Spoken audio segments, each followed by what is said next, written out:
ఇదివరకు ట్విట్టర్, ఇప్పుడు ఎక్స్. దాన్ని మూసేస్తారా?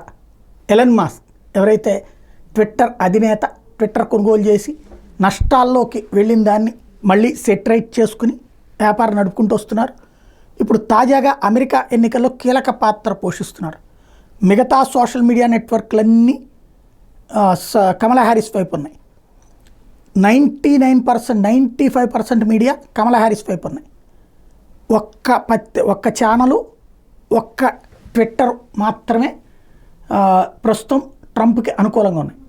ట్రంప్ని పదే పదే ఎంకరేజ్ చేస్తున్నాడు ఎలన్ మాస్క్. ఈవెన్ మంత్రివర్గంలో చేర్చుకుంటానని ట్రంప్ ప్రకటించడం ఒక ఎత్తు అయితే, ట్రంప్ లాంటి వాడు రాబోతే ఆర్థికంగా అమెరికా దిగజారిపోతుంది అన్నటువంటి స్టేట్మెంటు మరొక వైపున ఎలన్ మాస్క్ లాంటి వాళ్ళు ఇస్తున్నారు. ఈ దశలో ఎలన్ మాస్క్ కోరుకున్నట్టు ట్రంప్ గెలిస్తే అతనికి 5 ఏళ్ల దాకా డోకా ఏం లేదు, 4 ఏళ్ల దాకా అమెరికాలో.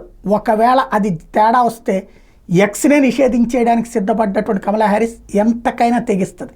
కాబట్టి ఏం జరుగుతుందో చూడాలి.